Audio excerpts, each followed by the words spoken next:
What if the one thing keeping you stuck is the way you think? Welcome to Change Your Mind with Chris Ashley, the podcast where science meets spirituality and mindset becomes your most powerful tool for transformation. I'm Chris Ashley, author of Change Your Mind to Change Your Reality, trainer, speaker, and lifelong seeker. For years, I battled trauma, depression, anger, chronic illness, low self-worth, and the weight of old stories. Until I discovered how to rewire my mind, reconnect with my divine nature, and consciously create a new reality from the inside out. This show is here to help you do the same. Each week, we explore the intersection of personal development, spirituality, and science, diving into topics like healing, emotional mastery, entrepreneurship, resilience, and the quantum nature of reality. You'll hear powerful stories, gain practical tools, and real conversations that will help you change your perspective, get unshakable confidence, and live the vision your soul has always known is possible. Whether you're navigating a major life shift, building your dream business, or seeking deep healing and alignment, you're in the right place. So if you're ready to break through, take back your power, and create a life on your terms, this is your moment. Let's break free from the patterns that hold us back, awaken to who we truly are, and rise. Your transformation starts now.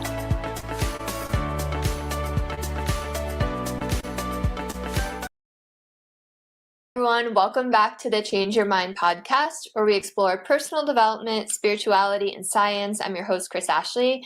I'm really excited for today's guest. We are going to talk about psychedelic retreats that are helping people heal from all sorts of things like PTSD. First, before we get into it, a couple of announcements. Head over to the links in the show notes. You're going to find ways to connect with my amazing guest, ways to connect with me. You'll find freebies, downloads, courses, coaching links, ways to sponsor the podcast.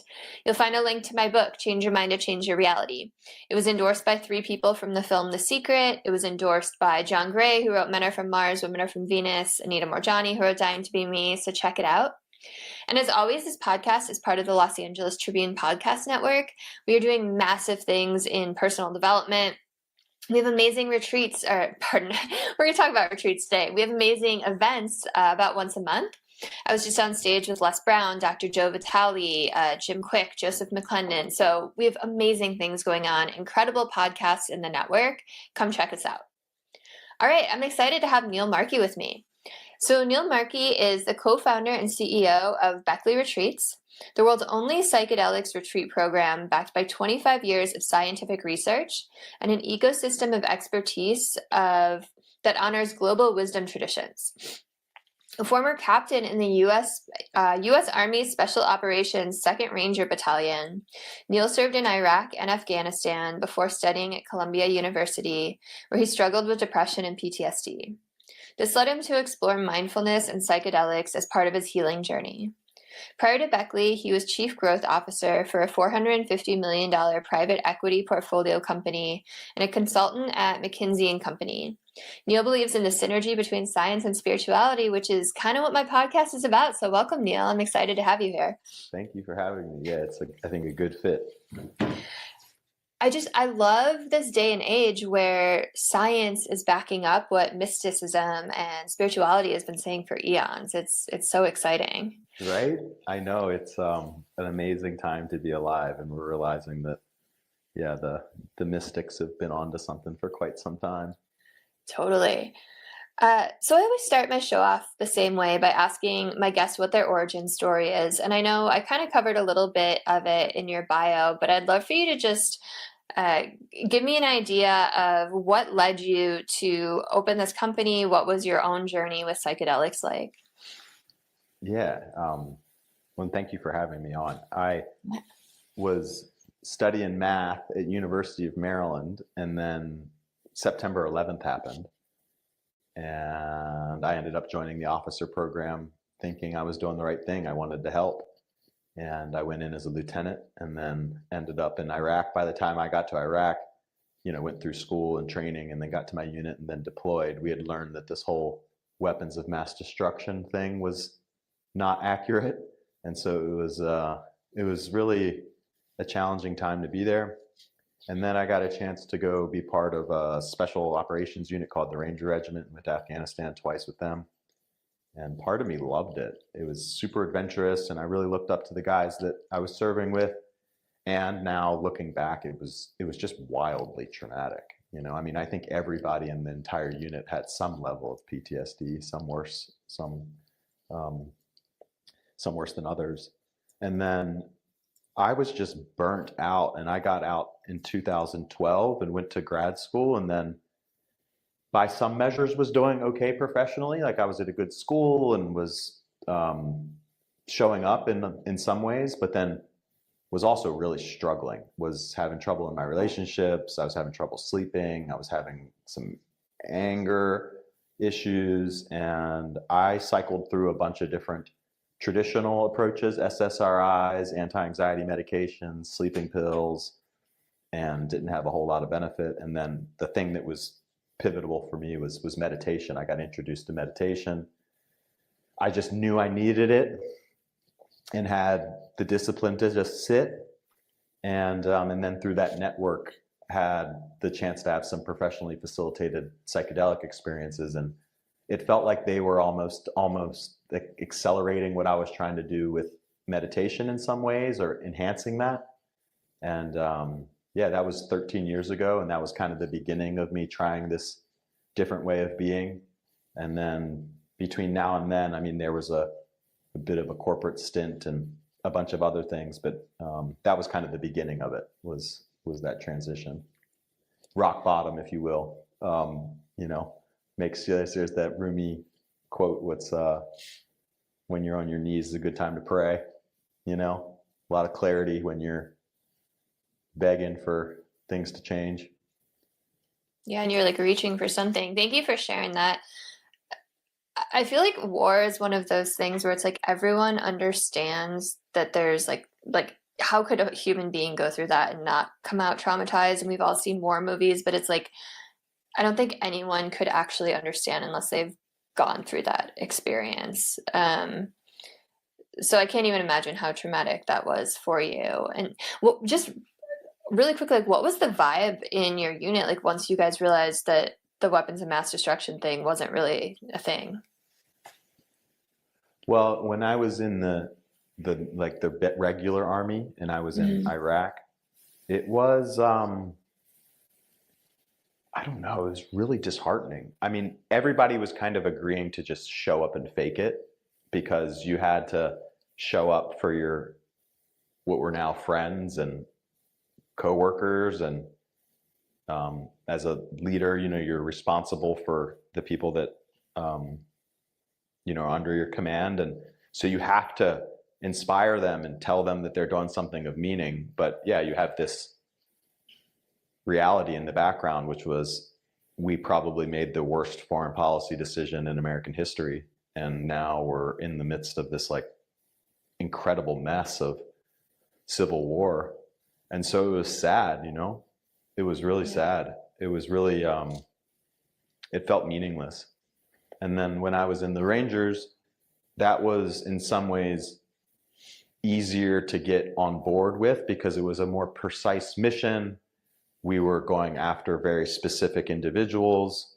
And so I actually felt like that, you know, had some purpose. But my whole thoughts on the Western military industrial complex and all these bigger things has changed dramatically over time. And I hope that we don't get ourselves into these like long drawn out wars anymore. It's just such a waste of life and resources. It's unbelievable. Yeah. That's interesting. So thanks for sharing that. I mean, looking back, I'm imagining like you've probably killed people, right? To just like be blunt about it. Like now that you're more spiritually minded, like how do you kind of navigate that? Like have you found something in spirituality that has helped you kind of process that? Yeah. And yeah, it's I feel like I've asked for forgiveness and have been given forgiveness. And And I also still believe that there's real evil in the world, and it's hard for me to kind of know that and then, not support people that are a counter to that force.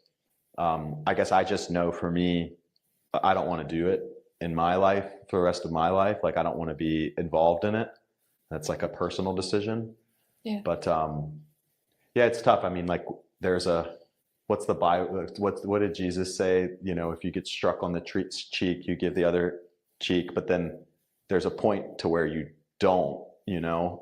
There's a number. I think it was 40 some times you're supposed to give the other cheek. But then, even in a lot of the spiritual traditions, it doesn't necessarily mean like just fall over and give up. So to me, there's this. You can be spiritually in tuned and also still have some sense of kind of a warrior spirit of sorts, and take care of the people that are close to you, but it's less aggressive, it's more stable and present and,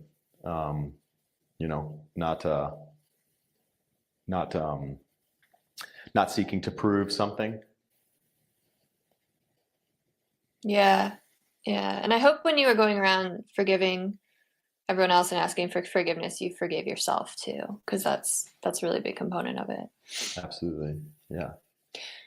Yeah. I feel like I asked that, and I appreciate your just like very genuine response, because it's something like I've thought about a lot. I've gone down so many rabbit holes of like people who've had NDEs, and I'm actually working on a documentary about it. But so many people who have had NDEs have come back basically saying like they've lost their ability to judge right and wrong, because they don't see victims and perpetrators anymore. They see people who are healed and who are like emotionally sick, and they're coming from this perpetuated cycle of like the victim who now victimizes, and they can now see that we're all one and we're all connected, and I believe that so wholeheartedly. But if they're out there hurting other people, like you said, like, how do you find that balance? Yeah, and I think like, to me, if this idea of God or oneness or the field or whatever, this infinite thing where everything is everything, that then created this existence where there was a duality, where the things were this but not that, in order to have this world, we had to have light and dark, we had to have good and bad, we had to have hot and cold, and that's like the definition of it. So I don't know, maybe if you zoom out far enough, things are happening just as they should. And but it's hard to be a human and see horrible things and not have like a emotional reaction to it. I don't know. That evolved perspective where it doesn't bother you and you just see it as the natural course of things. I don't know. It seems like it's kind of overly numb or something sometimes too, and I don't know if that's like my aspiration, to be able to like look at horrible things and be like, well, it's just the way the world is, and not have a emotional response. I think that's what makes us human, so. Totally. There's that idea that like all that duality you're talking about is for lessons so that we can learn and level up and grow as souls. But I also think, like, to your point, like maybe we're here to like help create a better world, right? So like there has to be like some sort of action, right? We can't just kind of like passively bury our heads in the sand. But it's tough, like you said, like none of us, most people don't want to see another person suffering. Yeah, and I don't know if you've listened to any of like Nassim Haramim's stuff, or Zach Bush talks about this, but you can find a lot of similarities if you go down a level. Like if you look at the cellular level and then you kind of zoom up and you look at the human level. And so, to give an example, there's lots of different kind of single cell organisms where there's a life cycle where they go through a period of strife and there's a lot of infighting. And that is what allows them to evolve. And then they get into this more static state where things are more resonant, and then they just chill. And you could make an argument that humanity is going through this period where there's this strife, but like through that will come a period where there's more equilibrium. And I don't know. I hold on to that. I can see that. I believe that to be possible. I love that so much. Thanks for bringing a scientific lens into it, because so many mystics and spirituality says the same thing. Like, we're headed towards this quote unquote new earth, right? Where things are going to be a lot more peaceful, and it's cool to hear it. It's cool to hear it from that angle as well. Did it just get really staticky for you? No, I'm good. Weird. I just heard a lot of static. Yeah, cool. So back to the plants. Which plant did you try first, or is there only one that you've done? Mushrooms was first, and that's probably my favorite's the wrong word, but I feel closest to mushrooms. And then I've tried many different compounds over the last 10 years, but I still think mushrooms have a really special place. And then a few years ago, or it's been more than a few now, but at the early days of this adventure, which was not a normal undertaking, a lot of people told me that I was doing something that was borderline nuts. I kind of, in a bit of desperation, kind of was like, can I get a signal, or can I get some clarity that I'm working on the right things? And then, I don't know, a month or so later, there was a Rolling Stone article about National Psychedelic Mushroom Day was my birthday. And I was like, okay, I'll take that. And I love it. Yeah. You told me before the show you were in Costa Rica, and I totally just remembered. I know a girl who, I don't know if she's still there, but she was in Costa Rica for years doing ibogaine treatments for vets. Have you tried ibogaine before? I haven't done ibogaine myself, but I've worked closely with a company called The Mission Within, and this Dr. Martin Polanco, who's a legend, and they do ibogaine for veterans. So I've been quite close to it. And I think I'll do ibogaine this year. I think I'll try it. Yeah. Yeah. I mean, just from following her posts on Facebook, she's just seen like amazing results from it. It's miraculous. And even if you listen to the scientists talk about it, there was just a big study last year by Nolan Williams at Stanford. And from like a pharmacological perspective, they say that there's been like all of these different compounds up until this point, and then like ibogaine is in a league that we've never seen before. It has more mechanisms of action than like anything by an order of magnitude. So it's like it's a phenomenal compound, and we're just starting to kind of understand it. But like more than ayahuasca? Yeah, much more. Wow. Much more. And so it's doing stuff in the brain, it's doing stuff in the gut, it's doing stuff in the central nervous system. I mean, it's like, it's touching everything. And it really is, I mean, again, all of these compounds have risks, and, nothing is like a panacea. It doesn't work for everyone or everything. But for some indications, it looks like ibogaine is as close to a miraculous compound as we've ever seen. And so people that have like severe complex PTSD, and I've seen this, guys can't get out of bed, multiple suicide attempts, you figure out a way to get them on the plane, you get them down to a program, and they come out the other side of the program, they look different.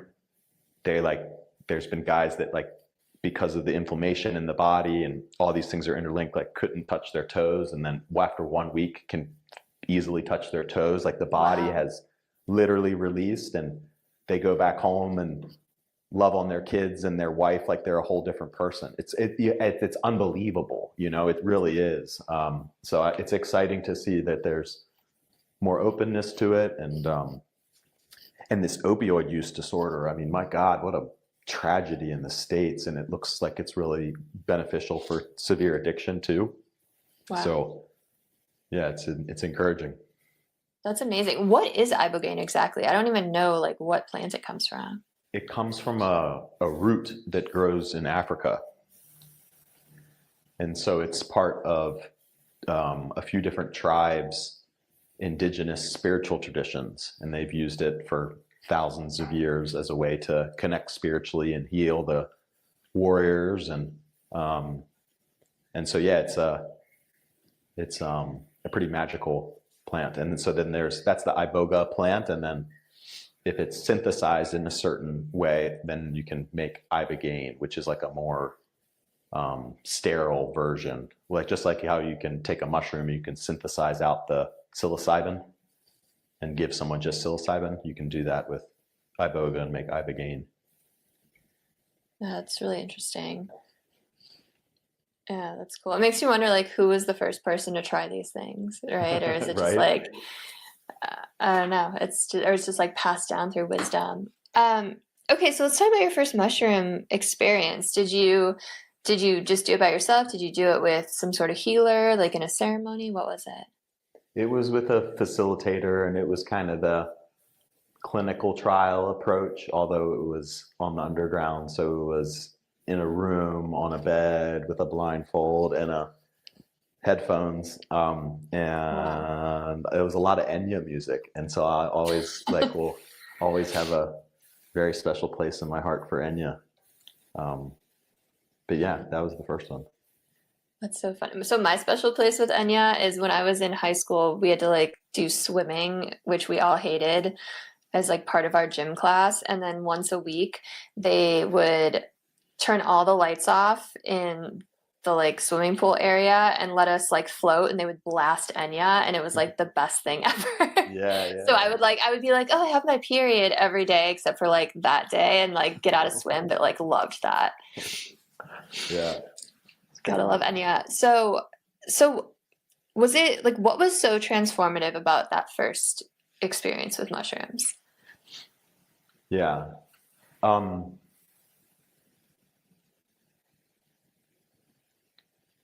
It was just like this central nervous system kind of like release. Like I felt like in some ways I was walking around with my fists clenched because I had kind of trained to be a certain way for so long. And then that was hard to kind of get out of that. And I felt like I was finally like,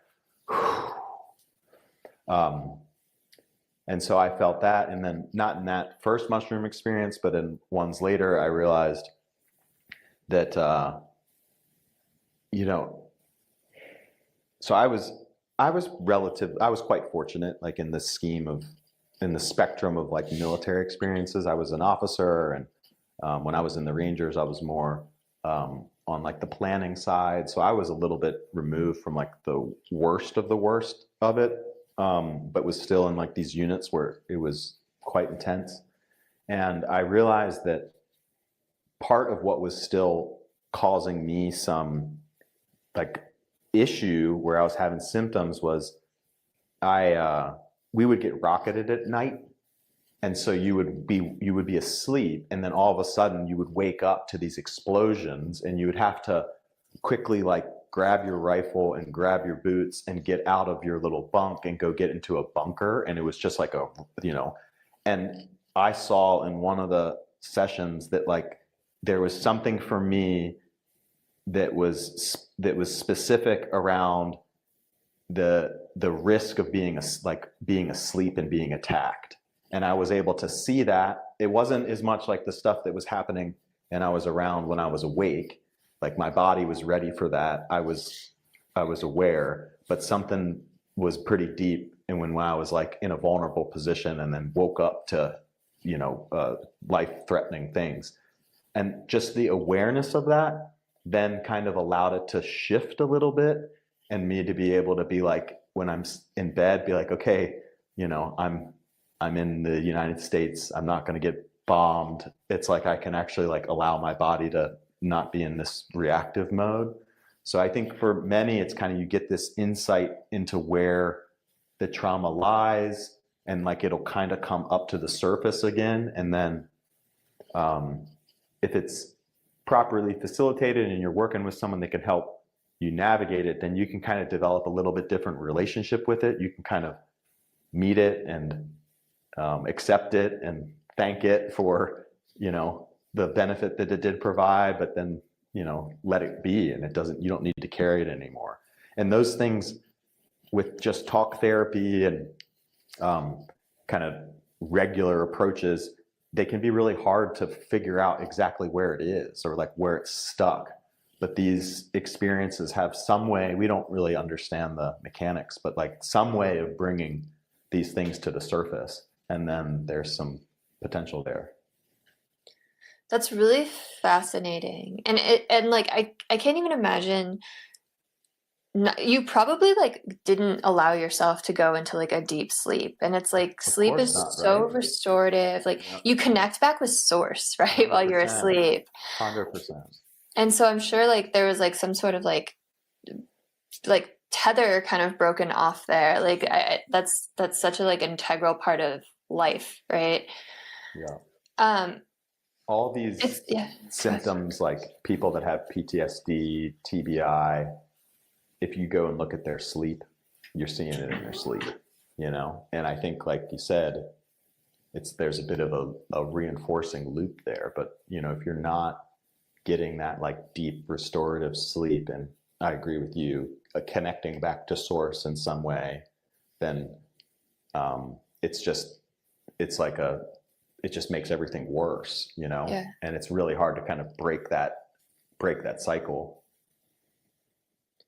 Yeah. And I like what you were saying about how like, anyone that's gone through any, and not to the level of, people who have seen war, but like most people who have gone through some sort of trauma in their life to the extent that it like sits in their body somewhere. And I like that what you were saying is like traditional talk therapy and stuff. It's like, sometimes you don't even know what's upsetting you or what's causing symptoms, right? And you definitely don't know where it's stuck in your body. And I love your story about the people on Ibogaine who suddenly could touch their toes, because it's like that book, The Body Keeps the Score. I don't know if you've read it, but it's such a good one, right? But it's like like your body really does hold on to all of this. And it makes sense that like this plant medicine would kind of like help uproot it because it's so tapped into your unconscious, right? Because most of the time we're not conscious of this. Yeah, it's so fascinating, and like I'm so interested in some of the kind of cutting edge research around these things. But so often, if you find like some emotional kind of dysregulation, there'll be some physical manifestation of that somewhere in the body.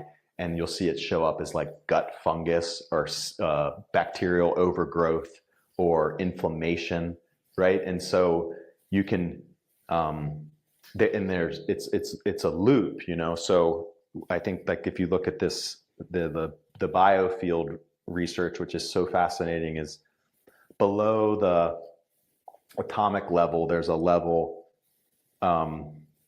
which has a field that has energy and information in it, and we're getting better at being able to measure this. But our experiences and things, when we have traumatic experiences, there's something that happens at that energetic level, and there's memory there, and then it happens there's memory at like the cellular level, and then there's memory and awareness like at our body kind of consciousness level.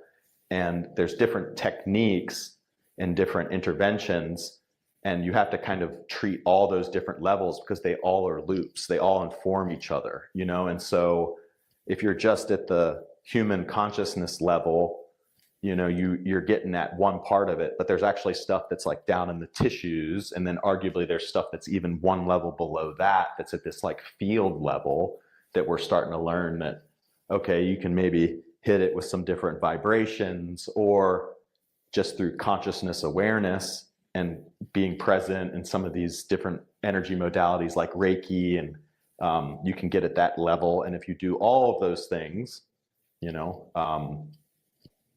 have a better chance of helping somebody make change that sticks. Yeah, so fascinating. It's really cool. And like to that point that all of this starts like energetically and then like gets stored in your body, like pretty much like anyone that's holding on to repressed emotions for long enough, like will develop illness of some kind, right? Not just like the mental and psychiatric and emotional, but like physical illness. It will manifest in your body. Yeah, right. Disease, dis-ease. Yeah.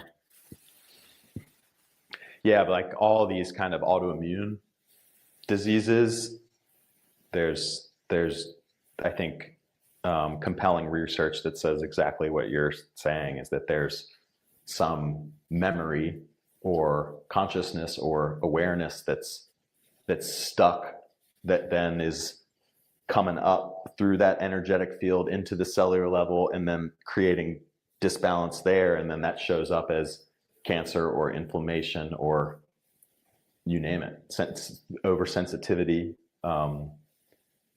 So yeah, it's all these things are linked, you know. Have you had anyone, because you run retreats, like have you had anyone come to you with like a physical illness that then got resolved after doing plant medicine?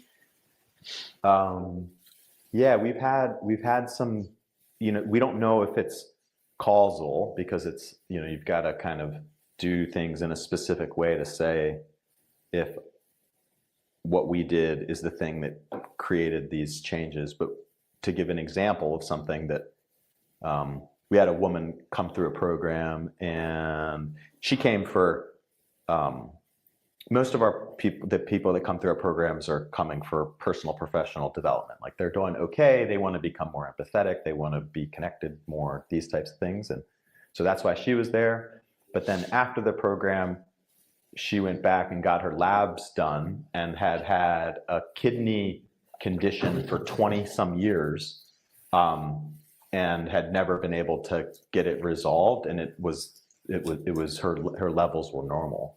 Wow. And so it could be completely coincidental. We don't know, but there's things like that happen that I hope that like we as a field can try and study more. But I think it's probably, I mean, I believe that these miraculous things can happen, and miraculous things do happen all the time. And, you know, these types of experiences maybe are getting at that root level. And if you kind of solve things at that root level, then you can make pretty dramatic change. Yeah, that's amazing. So what about fear? I'm just thinking back to myself. So I went through my own PTSD from being sexually abused for 4 years. And part of like my, I don't know, like acting out during that is like, I used to do a lot of drugs, and that's including like psychedelics. So I don't even know how many times I've done mushrooms and acid and all these things. But the last time I did mushrooms, I had a really bad trip. And I have like fear around it. Like I would love to go do an ayahuasca ceremony, like with like an actual ceremony, but I have this fear after this bad trip. So like, how do you navigate that? Yeah. Well, I think that, you know, fear is your body trying to tell you something, and you should listen. And then, you know, but then in some ways that fear doesn't mean you don't move forward. It means you pay attention and try and tune in and understand what's happening there. And so I would listen to that. I mean, a lot of our guests, it's their first time doing something like this. And so there's quite a bit of reservation and anxiety, and, you know, we let them know that that's normal. But we also don't try and convince people to come. I mean, yeah. You know, I think it's such a personal thing, and that's these experiences too. They, I think, I forget who it was, Robin Carhart Harris, maybe, that was like, psychedelics are definitely not for people that don't want to do them. Like, that's for sure, you know? And so there's these kind of regular Western medical interventions that don't require as much of like a conscious buy-in from the participant. You know, like you can take a vitamin, and your conscious awareness probably could help the vitamin, but like it's not required. But like with psychedelics, for it to be a good, meaningful, positive experience, like that person has to be in the right mindset and there has to be some buy-in there, so it's so personal. And I think we're still trying to figure out how best to help people make that decision for themselves. But also know that, like, some fear and anxiety is normal, but there's a point to where you shouldn't push it. It might not be, it's not for everyone, and nothing is. Yeah, I remember reading DMT, the Spirit Molecule, like years ago. And like most of the experiences were positive, but there's like one or two kind of fucked up ones, right? Yeah. And they even said it like a lot of it had to do with the mindset going in. Yeah. Well, I think broadly right now, to me, there's a difference between kind of like traumatic experiences and challenging experiences. And I would say traumatic experiences are ones where if you ask the person a few months later, would they do it again? And they would say no. It was all downside. I think with psychedelics, if you do all the right things, if you properly screen, if you properly prepare, if you have really good facilitation, if you right set and setting, you do all those things, you can really minimize the traumatic experiences. Can you get it to zero? No. I don't think there's anything that you can kind of like get to zero. But you can get that to a very low number. And then it's comparing the risk profile and the potential benefit profile of this experience versus other experiences that humans do, which include the risk profile of pharmaceutical drugs or driving at night or climbing a mountain. And like they all have gives and takes. And I think what we try and do is just give people all the information and be super open book, and then allow people to make their own decision. On the challenging experiences side, it's something like 20 to 30% of people have challenging experiences. So like if anybody, Probably what they need though, right? Well, that's the thing. Like those people would months later say, that was rough. That was a lot of work, but I think there was value in it and I got through it. But I think it's good for people to know that many people don't have like a cupcakes and rainbows experience when they're doing this. For many people, it's like there's some darkness and there's some pain and there's some struggle. But like for many, there's a light at the end of that, and they're able to kind of work through that and be better on the other side. But did you ever have any of those experiences where there was work and struggle in it? Yeah, for sure. What did that look like for you? Well, I've had some experiences where it's just dark, where, you kind of get to this point where this is all like, it's meaningless, it's empty. And I'm trying to think of some of my other, you get things brought to your awareness from ways that you interacted or did things in the past that you're shameful of or not proud of, and it's like right in your face, and it'll spin it around 20 different ways and have you look at it from this way, and you see it from your mom's eyes and from your partner's eyes, and you just, wow, I was a real piece of shit in that period, and you feel horrible, but then all that was in there. Right? It was all in there. Now it's more at the surface, and you can go through some process of forgiving yourself, or going and actually seeking forgiveness from people that maybe that you need to go do that from, and then you can move through it. But a lot of us have some things in our past that we're not super proud of, and we've tucked them away and we've managed it, and then they get brought up. Just going back to the NDE thing, like that's one of the things that like so many people have had NDEs experience the life review, but they see it through all the other people who were involved's point of view. Yeah. Which is like, I mean, it's like the golden rule, like written into the fabric of the universe. Right. Exactly. Yeah. Exactly. Yeah. And what a I mean, you can say it all day long and talk about it and do it at that mental level, but then when you have a lived experience where you live that, that changes how you act, you know? That's way easier or way harder to kind of like disregard and push to the side when you have like a very real memory of, you know, getting all those different perspectives of being a good or bad person, you know?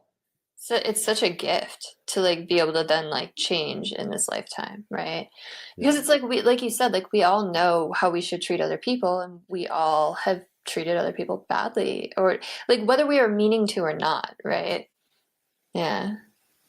Yeah. Wow, pretty wild. Wow. So what's the facilitator's job? Like how does someone facilitate this? Like how many people are in the retreat together? Like what does it look like? Usually our groups are 15 guests, and then we'll have a maximum of 3 guests to 1 facilitator ratio. So our normal team size is 5, and each team has a lead. All of our leads are either medical doctors or psychotherapists. That's cool. Now they're not operating in their medical capacity because we're not diagnosing or treating anything, but they have that training and framework. And, you know, frankly, part of the reason why it matters is because those credentials make people feel safe. And so you kind of do whatever it takes to make people feel safe. And we're brought up in this Western world where letters after people's names mean something. And so, you know, that's, and that the knowledge that they have, and the work experience they have working with people is valuable. But where there's in this work, you know, the present state of that individual, I would say, is more important than what they know. So how they are. So in medicine, you would see this talked about as maybe like doctor bedside manner or something like this, right? And so how they make people feel, their presence. I hope we can measure this more. I think you can actually like get some indications through different wearables and different devices of like how balanced someone's central nervous system is. So ultimately, we're looking for people that have, you know, good, clear training in a related field, a lot of experience doing this group work, and then what's their state of being and how do they make people feel. And we evaluate that, you know, really through like apprenticeship and making sure that we get a lot of touch points with them and they get to work with the teams and get feedback. And but yeah, that's the really important part is the presence, which is sometimes forgotten about in Western medicine, where you go in and it's like an algorithm and it's just check, check, check, check, check. And you know, a lot of what people need is human connection and to be seen and heard and felt. Especially in such a vulnerable state. And that is so smart of you to have psychotherapists and doctors. Like, even someone who questions the medical industry so much, that would make me feel safer. Yeah, it's how we're brought up. What's interesting though is sometimes, and we've seen this, you'll have someone that is a medical doctor that's worked in the field, like the established field for a long time, and they're used to being in their mind a lot and pathologizing and trying to problem solve, which is different than being present and allowing and witnessing. And so we've had incredibly credentialed MDs and stuff want to come work with us, and then you realize, oh, there's actually some unlearning here, or there's some additional kind of training that's required to allow them to get out of their mind, you know? That makes sense. And allow things to be. And I think for our experiences too, we're trying to create a safe environment for people to go through these experiences supported, but they're kind of going through it on you know, the mushrooms are giving them an experience, and we're creating a safe environment for them to go through that experience on their own. And so there's this, you know, you're kind of sitting back a little bit and allowing, you know, and sometimes people will cry or will laugh or have all kinds of like big emotions. And in a traditional context, people are wired, they'll want to go immediately intervene and be like, can I help? What's happening? And then they'll want to get into the mind and problem solve with that individual, where I think that the more ideal way for these types of experiences is you're one step back. And if people need help and they call for help, then you help, but you also kind of allow the process. You allow there to be a little bit of struggle, and that's okay, because that's the stuff coming up. You don't want to intervene and stop that from happening. That's what you want. So you kind of let people work through that. Yeah, totally. You don't want to like stop their experience.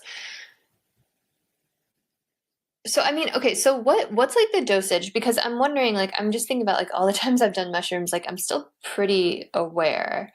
And if you have 15 people in a room, like, I mean, are people like talking to each other? Are they just like, do they have the headphones and the eye mask on? Like you said, like paint the picture for me.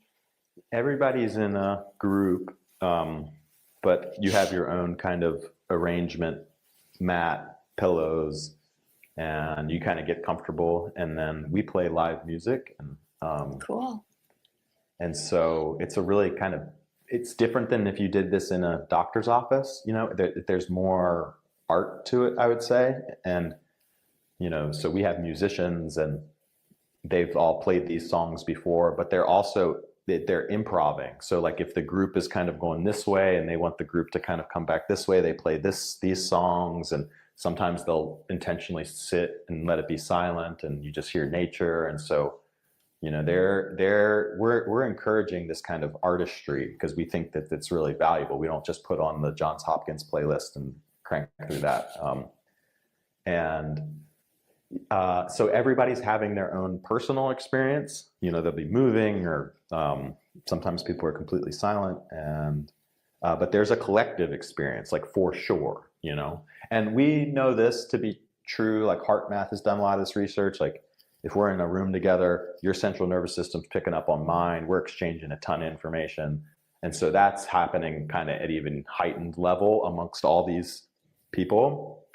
So it's incredibly fascinating to watch. And then, people will want to they'll want to talk to their friends or whatever. And the facilitators will be like, okay, go put your mask back on, kind of like stay in your space. And then sometimes an individual will have like a big experience, and it'll get to a point where it's a bit uncomfortable for them because they feel like they're distracting the group, and they probably are distracting the group to some extent.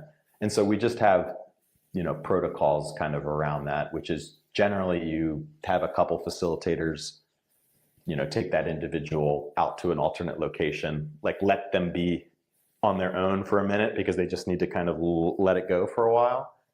And then usually 15 minutes after, they can come back in, and then they join the group, So it's just, that's why it's important to have facilitators that have done it a bunch of times. So they can kind of like manage all of this with a really balanced central nervous system. They've seen it. It's not a big deal. It's like, and kind of keep that safe resonance in the group. Do you have your facilitators go through it themselves before? Yeah. And then we have ongoing training programs, and I think we do that really well. And we're really fortunate too. Frankly, we pay really well relative to this industry, and the Beckley brand, I think, is well respected. So facilitators, for their own personal professional development, like working with Beckley, it's good for their career, which has then allowed us to be super selective. That's so cool. Hundreds of people that have submitted applications. We only have a couple dozen facilitators, and we've been able to just pick some of the best, I think, in the world, frankly. I mean, that just says like where the consciousness of humanity is right now, that's the case. Because this used to be such a fringe thing. It's wild how much it's changed in the last 24, 36 months from where I'm sitting. It's it's encouraging. And there's, it's encouraging and concerning. It's a bit of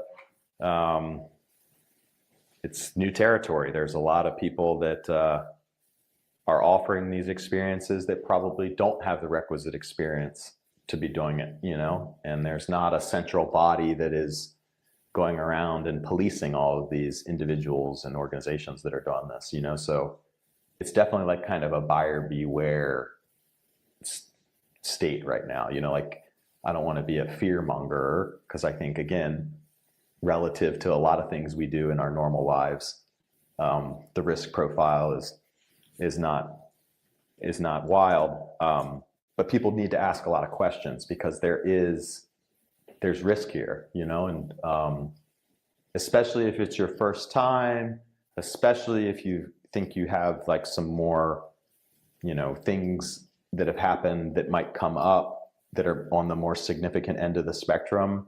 You just want to be thoughtful and cautious and make sure that you do it in a place with people that are really good at what they're doing. Sure. So do you do this in the States or do you do it down in like Costa Rica or wherever you're? We have programs in Jamaica and the Netherlands, and it's the two places where you can do mushrooms in the world right now legally. And so we're a US-based company, and we'll do programs in the States, but we're going to wait for something to change at the federal level. And it's a bit unknown right now when that would happen. Right on. And you only do mushrooms, right? We only do mushrooms. Okay. I think we're going to do some programs that are similar structure. So, big on skill building, teaching people meditation, mindful movement, group format, natural locations, but use ketamine as a accelerant.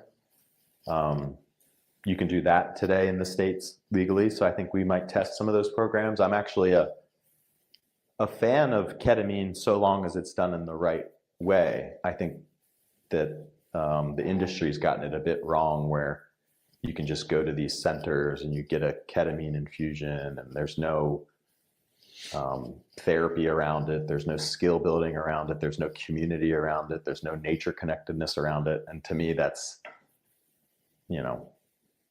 less than optimal, to say it lightly. Well, ketamine's not natural though. That's like a pharmaceutical, right? That's right. Yeah, it's a pharmaceutical. It's interesting. That's another one I've done many times back in the day. Mm-hmm. So what is it, like, why'd you choose mushrooms? Like, what is it that mushrooms do that other plant medicine doesn't? So mushrooms, they're one of the safest in relative terms.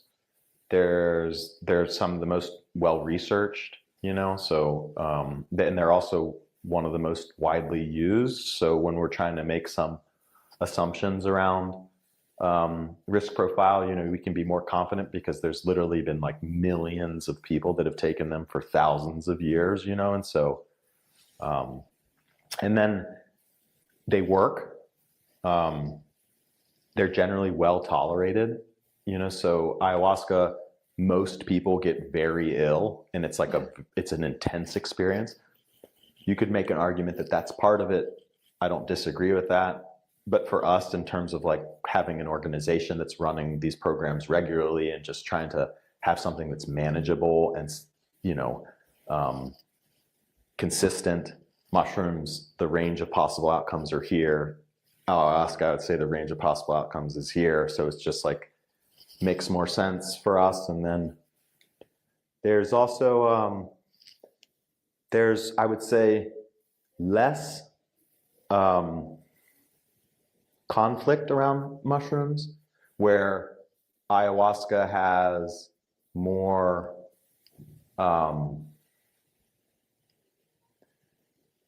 there's more concerns around the indigenous lineages. There's more concerns around the supply chains. There's more concerns around the sustainability. And so, not that there aren't those, considerations with mushrooms, but it's less. They're grown many more places. There are many more types. There's a tighter kind of like hold on on what makes a proper mushroom session as opposed to an ayahuasca session, if you will. And so it was quite a few different reasons why we've decided on mushrooms. That totally makes sense from a business standpoint. Do mushrooms and ayahuasca do different things in the body? Do they have different kind of outcomes? Because you were talking about ibogaine works in the gut and the nervous system. Like, what about mushrooms versus ayahuasca? Yeah, so they're similar but different, and I think that like as a field, it's still trying to understand all the different mechanisms of action. I would say though, generally, it's more, and you'll hear some psychonauts say this too, that have, from the 60s and 70s, it's the compound is less than 50% of the experience. More is the set and the setting, the preparation, who you're with, why you're doing it, like all the context. And I think that's true, So these psychedelic compounds are actually like more similar than they are different, and the way in which they're used is the thing that's like the real kind of critical differentiator. That makes sense. Very cool. So as we start to wrap up, is there anything we didn't touch on today that you really want to like get out there into the world message wise? Well, I think, there's a lot of interest and research and emphasis right now on these compounds and experiences for kind of the more clinical end of the spectrum, treatment-resistant depression, PTSD, and these types of things. And that's great. And we're super supportive of that. Our company is more on the other end of the spectrum, which we would call maybe like the betterment of the well. And so I guess what we're trying to let the world know is that you don't need to have some super severe level indication to get tremendous benefit out of these experiences. You can become more empathetic. You can have more period of or kind of like moments of awe. You can feel more connected to your family members. You can have more creative potential. And so all of these kind of like good to great things, I think that there's application for these experiences too. And that's generally what our programs are for. I appreciate that, because when we first started talking, I was like, oh, this is totally going to be for vets and people with severe PTSD who have gone through war. So that's cool that it's, open to anyone, and anyone can benefit from it. Yeah. So I'm sure people want to know how they can connect with you, where they can find the website, all the things. So if you want to just take a moment and let people know. Yeah, it's BeckleyRetreats.com. If you Google Beckley Retreats, we'll come up. The Beckley name comes from the Beckley Foundation, so you can also Google the Beckley Foundation and look at some of the cool research that organization's done over the last 25 years. And we're trying really hard to be a conscious company, and so we know it's a big decision to do a program like this, and so it's not uncommon for us to speak with someone like 3 or 4 different times. We're happy to do it, You can send us an email. We're super responsive. We'll get on a call with you. We're quite available to help. That's really cool to hear. And I guess we didn't even touch on like how long are these retreats? Like how long do people go for? 5 nights. And, oh wow! Do they do mushrooms every night? No, just 2 psilocybin sessions. Okay. And then the rest of it it's really like an integrative health program. So we're teaching meditation and mindful movement and breathwork exercises and some simple kind of Western psychotherapy stuff like gratitude practice. If you've never tried it, it's pretty incredible what it can do if you do it for long enough. And so we introduce lots of these little techniques that, and that's part of the magic of these experiences, is that after them, there's some openness, there's like this neuroplasticity that happens. And so I think what it looks like is that if you introduce some of these different ways of thinking and being and different practices, they're more likely to stick. So I think if you just try and take a group of people and get them to start meditating, that's a tough road. I've done that for a long time. But something special happens after these experiences where people are just more open to it, and they just kind of understand at a deeper level why they would meditate, and then they do it. And so then, you can have sustained benefit because people are actually living differently. Very cool. Awesome. Well, thank you so much for coming on, Neil. Thank it was you such for having a me, pleasure. Chris. Yeah, I learned so much. If you are listening, send this to someone you think would like it. Like, comment, share, subscribe, all the things. Let's help lift the consciousness of humanity. I'll see you all next week.